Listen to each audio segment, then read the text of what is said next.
Good afternoon, everyone.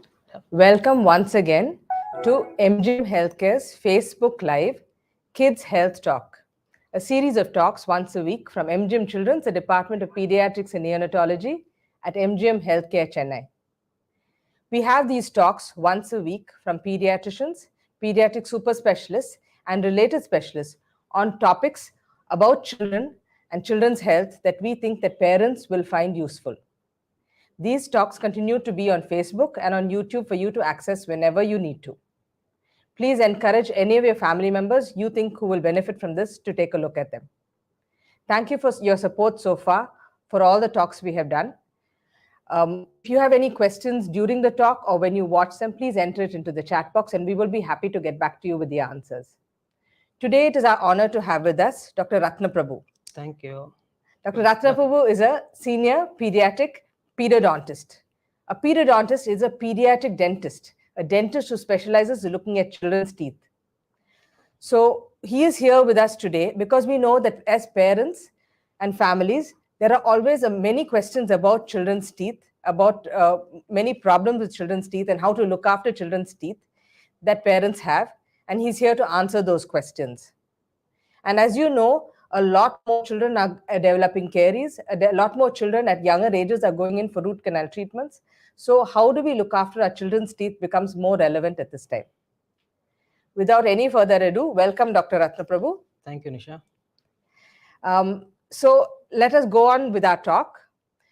Dr. Ratna Prabhu, you start off by giving us an overview of how children's teeth develop from the time when they're in the mother's uterus as a fetus to the time when they're born and after as they grow older. Could you tell us how children's teeth develop? First of all, I must congratulate all the mothers or the parents as such to be in the next limelight of going to a phase where in the best part of life they are going to go through. So generally, what we generally say is the teeth starts developing in the intrauterine life itself within the mother's womb by about 12 to 14 weeks. So we need to take care of it, not at that time, but we need to think how to capable of see to that the child is much more healthier. For that, we need to be healthier, and mother need to have a good oral hygiene also. They should not have any cavities or any infection during the pregnancy, so that they have a good healthier life. And once the child is developed and a good healthier child is being delivered, then that's the best part of life they're going to see. And I think both the child as well as the mother will have a best smile, or the parents will have the best smile in the world at the time. So they should be happy, and that's the way start welcoming the child with a happy face and a happy smile. So that is what is more important. So once the teeth starts developing at the age of 12, but all takes place within the bone.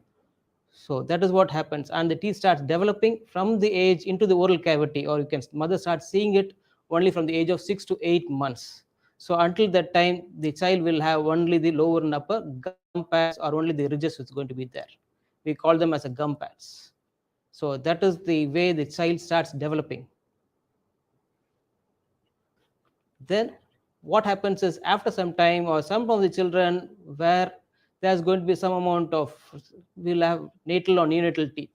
Natal teeth are nothing but, as soon as the child is born, the child will be born with the teeth. It is nothing but a herniation of the tooth, which is the milk teeth supposed to come at the age of 6 to 8 months, comes as soon as the child is born or within the first 15 days. That is called as a neonatal tooth. So I think the mother should not get panicky, but it is a new thing, so it's going to have there's nothing sentimental value and all those things. We need to just take the challenge and say how it is. The first thing is they will have the fear of feeding, whether it is going to be hindering in the feeding aspect, whether it's going to be child is going to have difficulty or the mother is going to have difficulty, and chance of child swallowing is going to be there. So best thing is to get reassured from the gynecologist as well as with the pediatrician, and see the dentist. Probably if the teeth is going to be sound enough, we might not need to interfere at all. We just need to reinforce that the child is going to be in the right space and they're happy, to leave it off. Just that reassurance must be enough. But in case the teeth is start going to be moving, or it is dangling, and the fear of it is going to get ingested or getting aspirated, then we need to intervene. So first 15 days, best thing is to intervene as soon as the tooth is going to be, chance of aspiration is going to be there, or it is going to get laceration of the tongue, or the lip is going to take place. That time it is just going to be a simple procedure of, probably we need to just remove the teeth with local anesthetic, where probably we need to just see the blood picture, if the bleeding time and clotting time or a PTPT is all right, and probably supplement with vitamin K also. Once that has been done along with the support of the pediatrician, then we can just remove it. It's only a daycare measure where it's going to take about 3 to 5 minutes time. Once it is done, probably the mother can feed the child after about 10-15 minutes time. So both of them are going to be happier, and that's not going to be any difficulty as such. But if the tooth is going to be firm, best is to leave it off, because anyway the tooth is going to be there after about 4 to 6 months time. So just a reassurance is going to be enough, so that the child is going to be having a good set of teeth, not that one is going to be lesser. Even if the tooth is going to be removed, it is going to be compensated once the permanent teeth are going to erupt into the oral cavity. So this is the way where the first tooth start developing. Thank you, Dr. Ratna Prabhu. Thank you for telling us how to manage natal and neonatal teeth. That is often when babies are born, sometimes when babies are born, they have this, and it causes mothers distress and families distress to see these teeth. So thank you for giving us an overview on how to manage this. As a next question, the next common concern of families is how long can they wait for the appearance of the first tooth? Families get anxious when the teeth don't start developing. So how long, what is normal, and how long can they wait? There is it's a range. It does not come on the particular date or a time and everything. It's a range. It comes to the age of 6 to 8 months generally, but even it can come about 2, 3, 4 months before or after also. So nothing to get worked up, as long as there's going to be some amount of tooth development, and the tooth bud prominence is going to be there. And once the child starts suckling the mother's breast and starts drinking milk, that physiotherapical effect is enough for the tooth to get developed normally. It not only the tooth develops, even the jaw, the mandible and the maxilla, the upper jaw and the lower jaw develops, and then the child starts breathing through the nose. That's one of the main aspect of feeding the child the breast milk or the bottle milk, preferably breast milk till the age of 6 months, so that the child starts breathing through the nose, so that the patency is maintained and they don't become a mouth breathers. All those things does not happen. So generally what happens is, after about 6 months to 8 months, the first teeth comes. Only the lower anterior, the lower front teeth comes. So that once that comes, then probably you need to start as soon. The next thing they will ask is when to start brushing. So I prefer the child to be starting to brush from the age of 6 to 8 months, as soon as the first tooth comes. Nothing, just we need not do the regular brushing. Probably you can take a wet wipe or a turkey towel napkin, dip in drinking water, and then clean it up after every meal. So I will prefer the teeth to be cleaned up as soon as the child starts finishing their meal, whatever they're going to take it. So the first thing is they will ask us, how often do we need to clean it up, or how long should we do the mother's milk or the bottled milk? I'll prefer till the age of 6. It is feeding at will. That is, feeding at will is nothing but whenever the child is hungry, you can start giving it. Once the child's teeth starts coming, then it should become, by about 6 to 8 months, the pediatrician and the mothers and the parents would have told to start having supplementary food also. That means the frequency of eating is going to be lesser. The frequency between every meal is going to be longer. So that is going to be the one thing. When they start eating properly, then they should start drinking whatever they eat, and everything should be done. And that is feeding on demand. When the child is hungry, you should start giving it, rather than child is whenever they want, not at will. So that is what is more important. So that is where the child's development and their homogeneous teeth development is going to take place as such. And once about 6 to 8 months time, the upper teeth starts coming at the age of 8 to 10 months, and the back teeth or the molars comes at the age of within about 24 to 36 months. You have more the complete dentition of. We have about two sets of teeth. One is the deciduous teeth or the milk teeth. That's a set of 20. The upper jaw is going to have about 10, and the lower jaw are going to be having another 10. So at about 2.5, 3, the full dentition is going to be developed. So that is what we say, and it is called as milk teeth. It is nothing but not that it is milky white, and the color of the hue is going to be as that of the milk. So that is why we call it the milky teeth, and as well as we can say it as, because the child is taking milk, it is milk teeth or pal pallu, we say it in Tamil or colloquially. So that is what is the crux of the matter is. So until the, so the best thing is, because they are going to be transitional from milk or liquid to solid, semi solids and solids. This is a precarious time where if it is going to be guided properly, the child is going to having a good set of teeth. And the deciduous teeth as such, or the milk teeth, there are about 3 or 4 function of it. First is the smile or the aesthetic. The second one is mastication or eating. The other thing is phonation, or how to speech. Speech is going to be there. They're not going to be lisping, and the pronunciation of words, because they start developing till the age of 2.5, 3. The child starts developing of how to speak, and the pronunciation is going to be much more, clarity is going to come slowly. So that is, these are the 3. And the fourth, the not but the least, is the it acts like a space maintainer. It like a precursor waiting for the next teeth to come. So that is what is going to happen. So all the 20 teeth are going to fall, not at that any given point, but at a range of 6 to 12 years of age. So that is what is the function of a deciduous dentition, how to keep it. So brushing is one thing, we need to start doing it twice a day, morning once and evening one, at least for sure. And after every meal, preferably goggling. So, And Dr. Asna Prabhu, thank you for that answer. Can you go and tell us in some more detail about, so care of teeth, as you say, involves 2 parts, as I understand.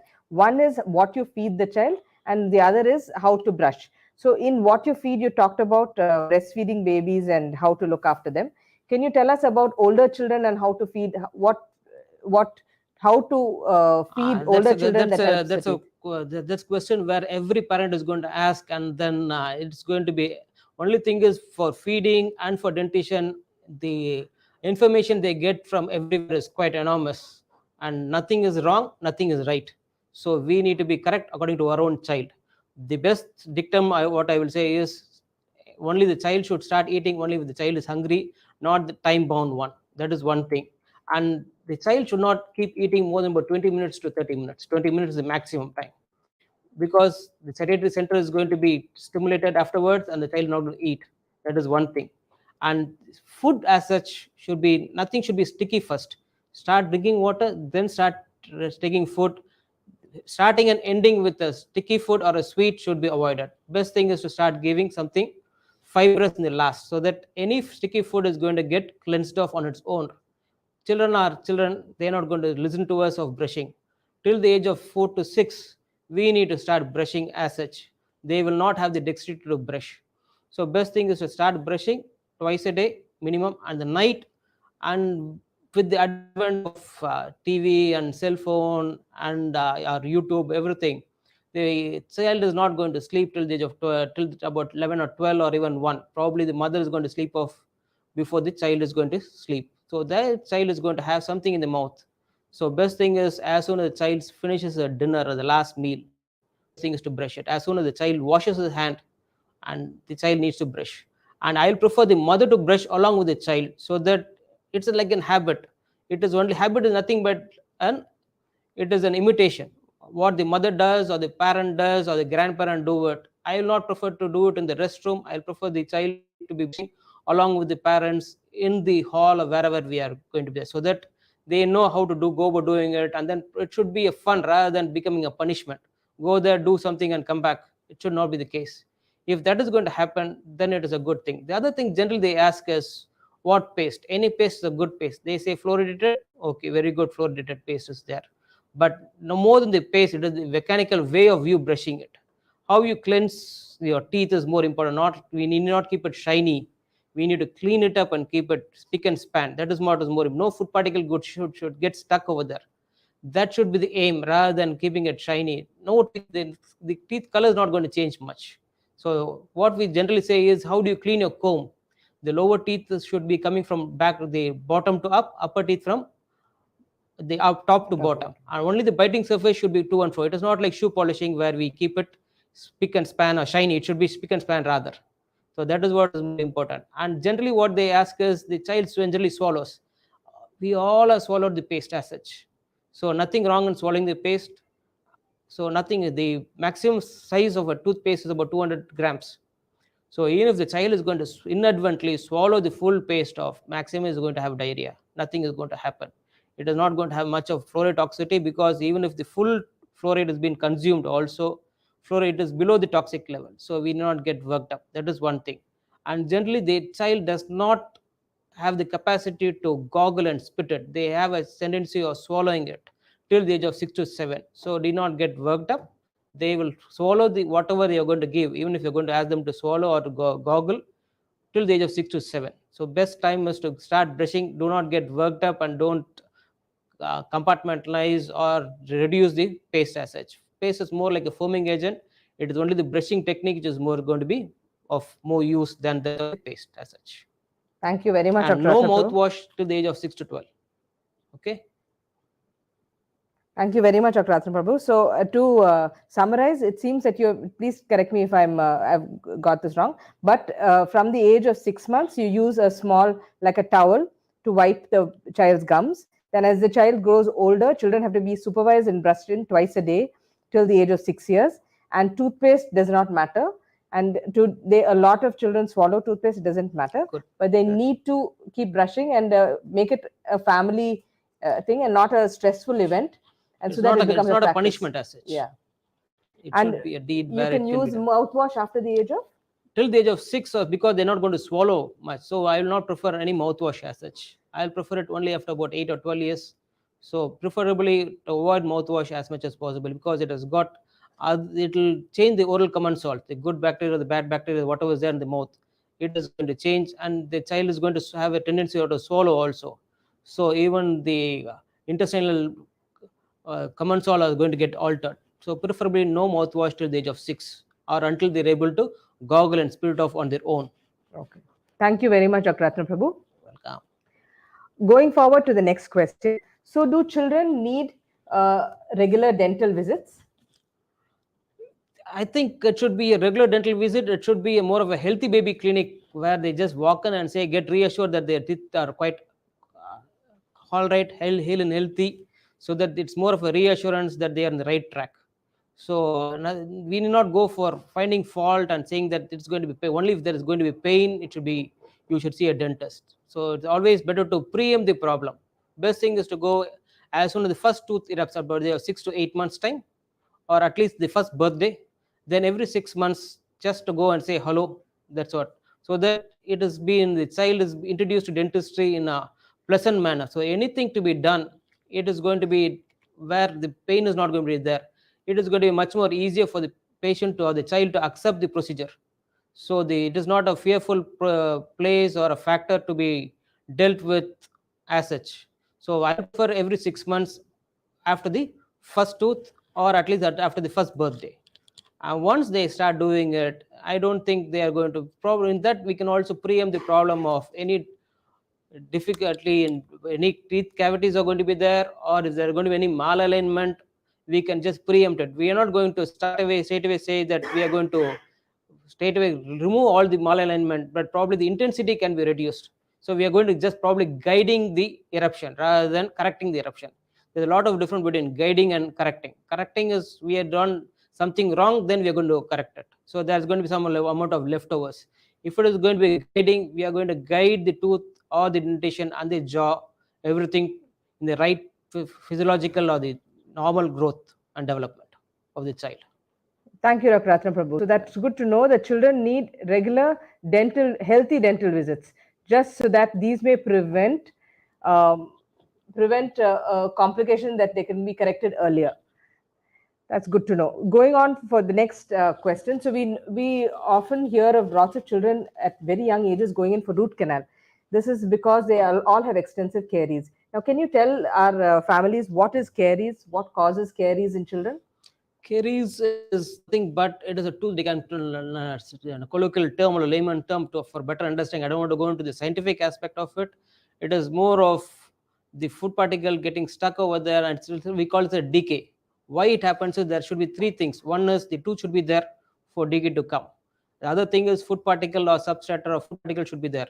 And there are a lot of good bacteria and bad bacteria in the mouth. So any food particle getting stuck in the mouth more than about 20 minutes, that is going to start putrefying. Once the microorganisms are going to start eating on it, and they're going to excrete some amount of excreta, that is going to be slightly acidic.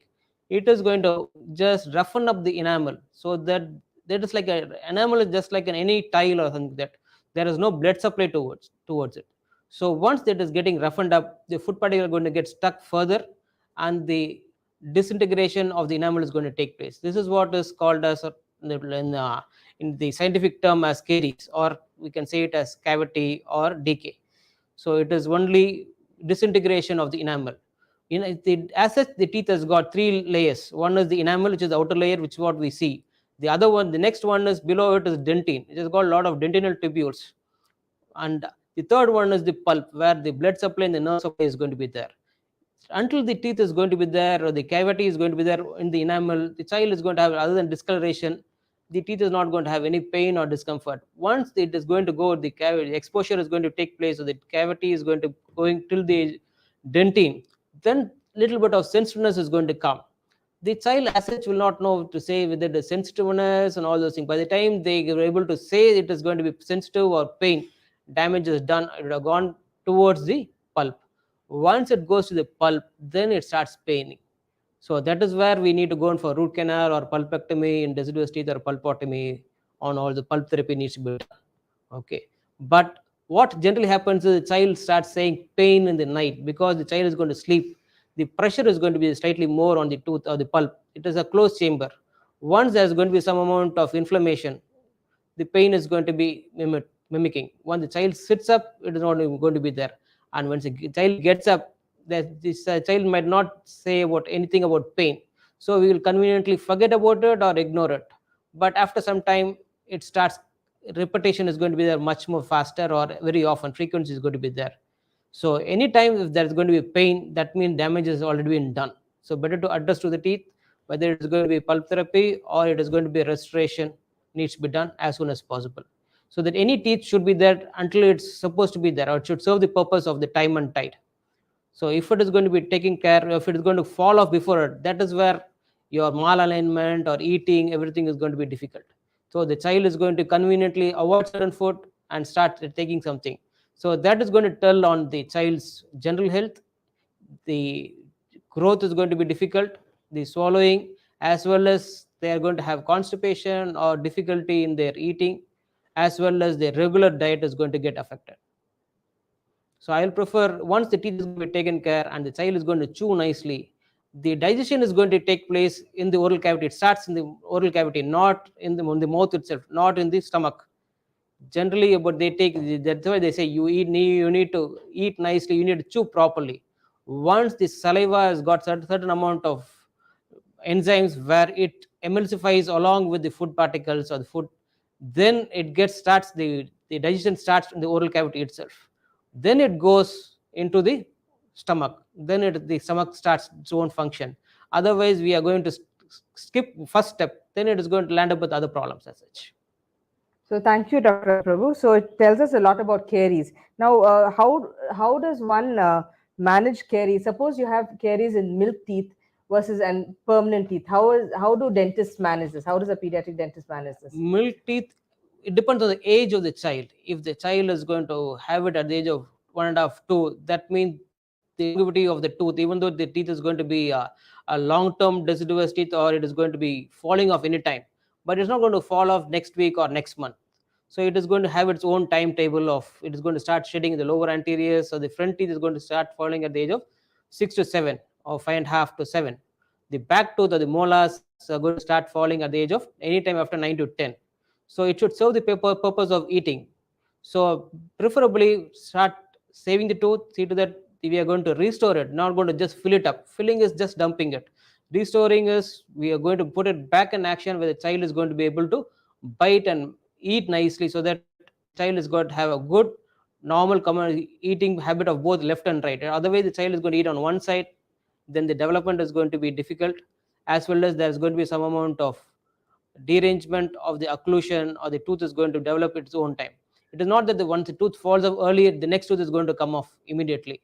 It has got its own timeline when it's supposed to come. It might be probably coming 2-3 months earlier or late, but because the tooth has fallen off, it's not going to come at the age of 6, means their birthday or the next day of the birthday, the next tooth is going to come.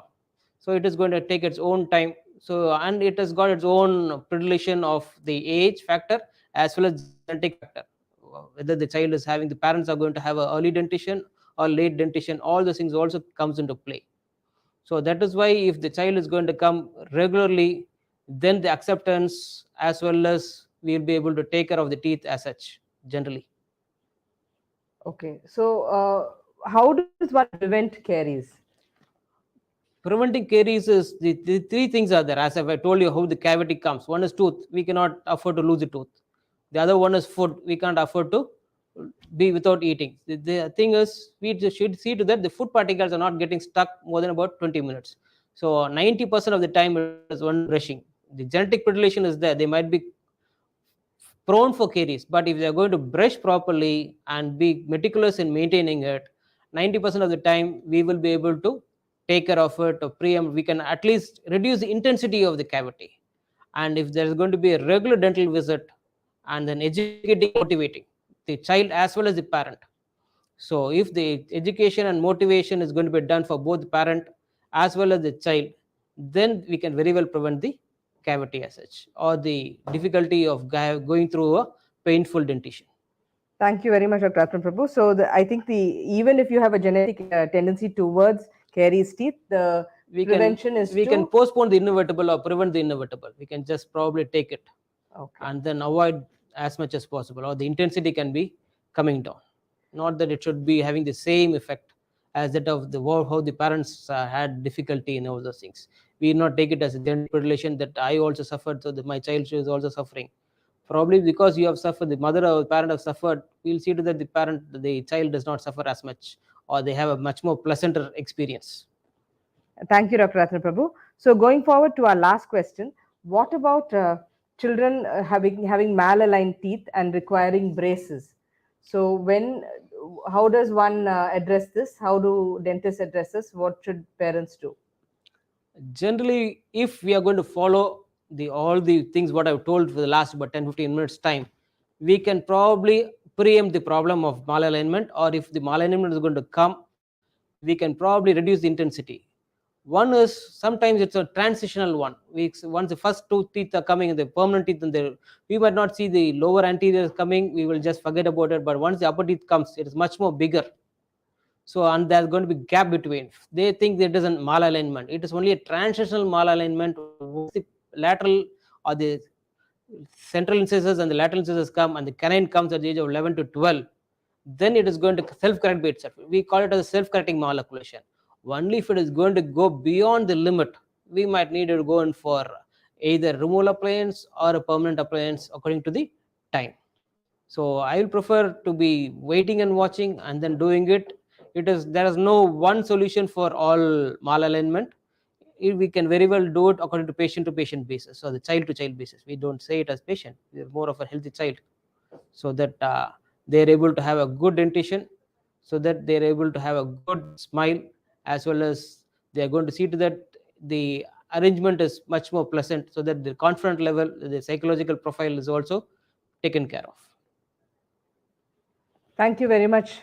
Thank you very much, Dr. Ratna Prabhu. So that really gives us a good picture of how we need to look after our children's teeth, and how regular dental visits may help to prevent many of these issues, and how regular care of the teeth will really go a long way in looking after giving children healthy teeth. Thank you very much. If parents and families, if you have any questions, please enter in the chat box. We will get back to you with the answers. Thank you very much. Thank you. Have a nice day. Yes.